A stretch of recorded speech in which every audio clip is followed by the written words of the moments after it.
সাহেব কি করো তোমরা? স্যার এবার পাখি খাওয়া পেয়ারা পাড়ে আমরা খাচ্ছি স্যার। সেই পাখি খাওয়া পেয়ারাটা সেই মিষ্টি স্যার। আচ্ছা, এই যে পাখি খাওয়া পেয়ারা, এই পেয়ারা না কোনো ফলই খাওয়া যাবে না। এই যে দেখছেন পাখি খেয়েছে অলরেডি, এই ফলটা ভালো। পাখি কখনো খারাপ জিনিস খায় না, পাখি ভালো জিনিসই খায়। কিন্তু এটা তো পাখি খাইছে, এটা আপনি কেন খাবেন? স্যার আপনারা খান না, মিষ্টি আছে স্যার, সেই জন্যই খাচ্ছি স্যার। ঠিক আছে, মিষ্টি আমি বলছি যে পাখি মিষ্টি জিনিসই পাখি খেয়েছে, কিন্তু এই যে পাখি খাওয়ার মাধ্যমে এর মধ্যে কিছু জীবাণু গেছে, যার থেকে এটা খেলে কী হবে, নিপা ভাইরাসের মতো ভাইরাস আসবে। ঠিক আছে, এটা খুব খারাপ একটা ব্যাপার। হ্যাঁ, সংক্রমিত হলে মৃত্যুর সম্ভাবনা থাকে। কারণ হলো শুধু পেয়ারা না, যে কোনো ফল যদি পাখি ঠোকায়, সেখানে বিষক্রিয়া ছড়ায়। আবার খেজুরের রস, যেমন আমরা সকালে খেজুরের রস খাচ্ছি, খেজুরের রস থেকেও কিন্তু এই ভাইরাস থাকে। ওই যে পাখি নামার পর বসে রস খাচ্ছে, পাখির বিষটাও মুখে বসতে করতে পারে, তাহলে কাঁচা রসটাও খাওয়া যাবে না, আর এই পাখি খাওয়া কোনো ফলই খাওয়া যাবে না। এটা কিন্তু আমাদের খেলেই ক্ষতি হবে। তাহলে স্যার পাখি তো আমাদের অনেক অন্যায় করে, তাহলে পাখিকে আমরা মারিয়ে ফেলাবো? না, এটা পাখি আমাদের অন্যায় করে, এটা কোনো অন্যায়ের মধ্যেও যাবে না। কারণ হচ্ছে এটা রিজিক, পাখির তো খাওয়ার লাগবে, শুধু পাখি না, এই দুনিয়াতে আল্লাহ তাআলা যতগুলো জীব জানোয়ার পাঠিয়েছে সবাই তো খাওয়ার অধিকার আছে।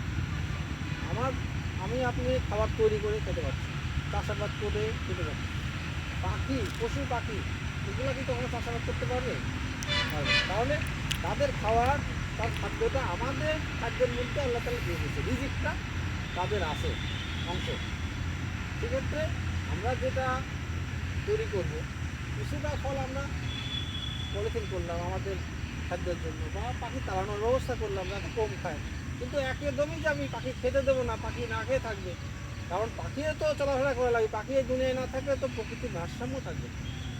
সকালে পাখির ডাক, এই যে এখন শব্দ, কিচির মিচির শব্দ, এই শব্দগুলো পাখি না থাকলে কি পাবো আমরা? পাবো না। আর কী করে আমরা যে ফসল চাষাবাদ করতেছি, দেখেন এত পোকামাকড়, পাখির আসল খাদ্য কিন্তু পোকামাকড়।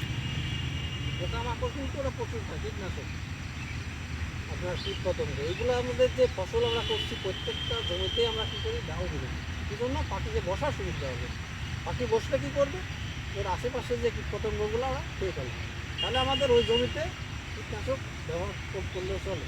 তাহলে পাখি তো আমাদের উপকার করে, পাখি তো ক্ষতি করে না।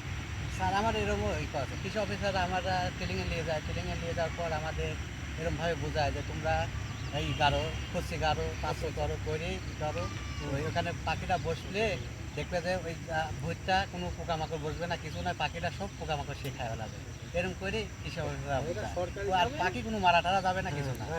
দেখছেন, তাহলে সরকারিভাবেও কিন্তু এটা প্রশিক্ষণের মধ্যে আছে যে পাখিকে বসার সুযোগ দিতে হবে, যাতে সে পোকামাকড় দিয়ে আমাদের উপকার করতে পারে।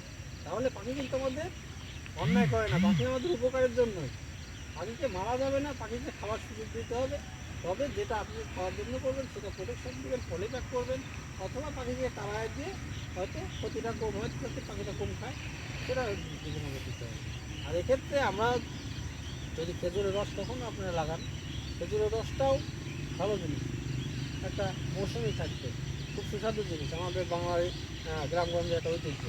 এই খেজুরের রস কাঁচা খেতে গেলে আপনাকে সেইভাবে প্রোটেকশন দিতে হবে, গাছ লাগাইতে হবে, গাছ লাগাইয়ে সেখানে আপনার সুন্দর করে ঢেকে দিতে হবে, যেমন নেট দিয়ে ঢেকে আমরা রাখতে পারি, যাতে কোনো পাখি ওই রসে মুখ না দিতে পারে, বা ওই রসের হাড়ির মধ্যে সে বিষটা না ফেলতে পারে।